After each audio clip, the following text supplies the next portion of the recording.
Sir வணக்கம் sir. வணக்கம். Sir தொடர்ந்து ஆளுநர் உரையை புறக்கணித்து ஆளுநர் வெளிநடப்பு செய்கிறார் சட்டமன்றத்தில். ஆமாம். என்ன சார் உள்ள நடந்தது?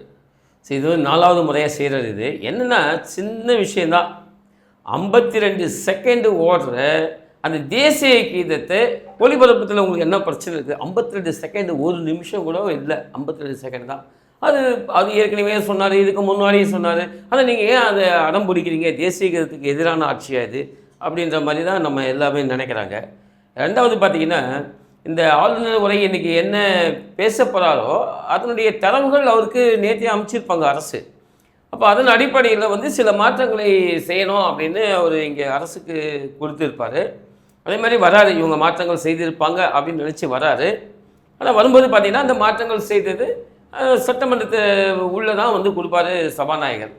ஸோ எல்லா விஷயங்களும் முடிஞ்சு வரும்போது பார்க்குறாரு, அந்த இவர் சொன்ன எதுவுமே கரெக்ஷன் இல்லைன்னு ஒரு புரிதல் உருவான உடனே இவர் இருக்கிறாரு, இருந்து அதுக்கப்புறம் தேசிய கீதம் பாடவில்லை என்று சொல்லி போயிட்டார்.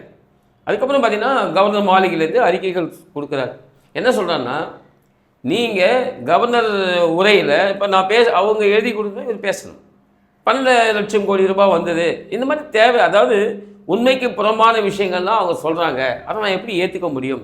எல்லாமே புரிந்துணர்வு ஒப்பந்தங்கள் தான். நான் உன்னுடைய மாநிலத்தில் 5 லட்சம் கோடி ரூபாய் நான் இன்வெஸ்ட்மெண்ட் பண்ணுறேன் அப்படின்றது புரிந்துணர்வு ஒப்பந்தம் தானே தவிர அது பணமாக வரவில்லை, அரசாங்கத்துக்கோ இந்திய அரசாங்கத்துக்கும் வரவில்லை. அதை அவர் சொல்லியிருக்காரு, இவங்க மாற்றவில்லை. அதுக்கப்புறம் பார்த்தீங்கன்னா இந்த நாட்டில் சட்டம் ஒழுங்கு நல்லா இருக்குதுன்னு சொல்கிறாங்க. ஆனால் பெண்கள் இந்த பாலியல் வன்முறை பார்த்தா 33% இன்க்ரீஸ் ஆகிருக்கு. அதுக்கப்புறம் பார்த்தீங்க எத்தனை பேர் கொலை, அதேமாதிரி தற்கொலை பண்ணிக்கின்னு எதையுமே பார்க்க முடியாது. இந்த அரசை எதிர்த்து எதுவுமே போக முடியாமல் தற்கொலை பண்ணி செத்து போனோன்னே 20,000 பேர் இருக்குது. ஸோ இதெல்லாம் நான் சொல்கிறதுனா ஒரு கவர்னர் சொல்கிறதுனுடைய அந்த இதனுடைய தரவுகளை அடிப்படையாக கொண்டு உங்கள்கிட்ட சொல்கிறேன். பாலியல் வன்முறை, தலித்துகளுக்கு நிறைய கொடுமை, அப்புறம் இது மாதிரி நல்ல எல்லாமே பார்த்திங்கன்னா பொய்யும் புரட்டும் அதிகமாக இருக்கிறது அந்த இதில். அதை கொண்டு போய் கவர்னர் வச்சு படிக்க சொன்னால், அப்போ கவர்னர் மத்திய அரசாங்கத்தின் ஒரு ஆள் தான். அப்போ இது யாருக்கு இதுவாக இருக்கும்? இப்போ மோடி எதிர்க்கிற மாதிரி தானே இருக்கும். மோடி இப்போ அமித்ஷா பேசுகிறார் ஒரு மீட்டிங்லேயும். ஸோ இவர் இதுக்கு கான்ட்ரடிக்ஷனாக இங்கே பேசும்போது கண்டிப்பாக ஒரு முகம் சுழிவை ஏற்படுத்தும் அப்படின்றதுனால இவர் என்ன பண்ணார், அந்த புறக்கணித்து விட்டு போய்விடுகிறார். முதல்வர் ஸ்டாலின் இன்னைக்கு அதிரடியாக ஒரு அறிவிப்பு அறிவிச்சிருக்காரு. இன்னுமே ஆளுநரே இருக்கக்கூடாது, நாடாளுமன்றத்தில் இது குறித்து நாங்கள் விவாதிப்போம் அப்படின்ற மாதிரி பேசியிருக்காரு. இதை பற்றி என்ன சார்? ஏற்கனவே அண்ணா சொல்லுவார், ஆட்டுக்கு தாடியும் நாட்டுக்கு கவர்னர் தேவையில்லைன்னு. இப்போ நாங்கள் சொல்கிறோம், நாட்டுக்கு துணை முதலமைச்சர் கூட தான் தேவையில்லைன்னு நாங்கள் சொல்கிறோம். அதெல்லாம் அவர் ஏற்றுக்கொள்வாரா?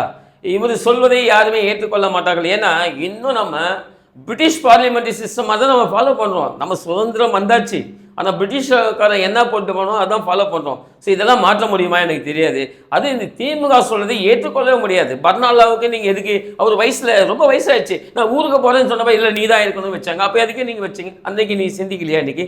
அதே மாதிரி பாருங்கள், ஃபாத்திமா பிபி, இவங்க தான் வேணும்னு கலைஞர் போய் கொண்டு வராரு. என்ன நடந்தது?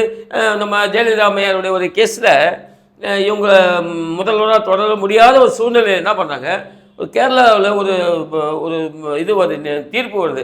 அதை முதன்மை காட்டி பாத்திமா பிபி முதலமைச்சராக இவங்களுக்கு பதவி பிரமாணம் எடுக்கிறாங்க ஜெயலலிதா அவர்களுக்கு.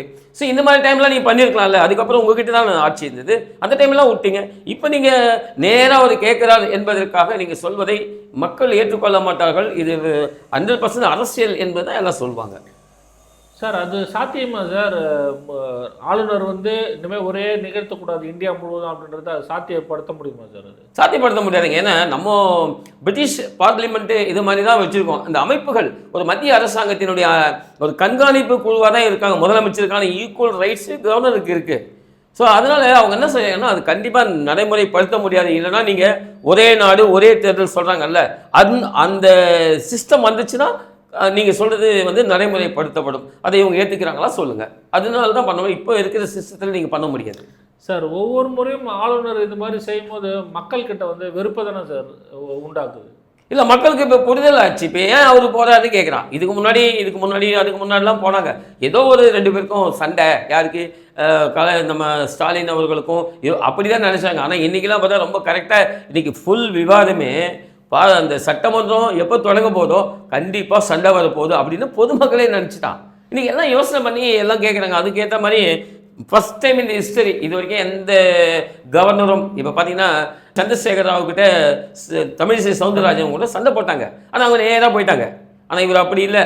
கவர்னர் மாளிகை போகிறாரு, போய் அவர் என்னென்ன அறிக்கைகள் என்ன செஞ்சார் எல்லாம் தரவாக கொடுக்குறாரு. இப்போ அவர் அரசியல்வாதியாகவே கரெக்டாக கொடுக்க ஆரம்பிச்சிட்டாரு. ஏன்னா உள்ள நடந்தது என்ன மக்களுக்கு தெரியணுன்றதுக்காக அறிக்கை விட்டாருன்னு நீங்கள் சொல்ல வரவங்க. கண்டிப்பாக ஒரு கவர்னர்னா என்ன அதை போய் சொல்லணும். சும்மா எழுதி கொடுக்குற சைன் பண்ணுறதுக்காக ஒரு கவர்னர் நீங்கள் அப்படின்னா இது வரைக்கும் அது மாதிரி அவர் விட்டதே இல்லை சார். இது வரைக்கும் ஒரு 3 முறை வந்து அவர் வெளிநடப்பு பண்ணியிருக்காரு.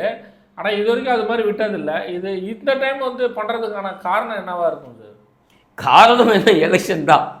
எலெக்ஷன் வரப்போகுது, அவர் மேலே தவறு வரக்கூடாதுன்றதுக்காக கண்டிப்பாக அவர் எலெக்ஷன் வரப்போகுது.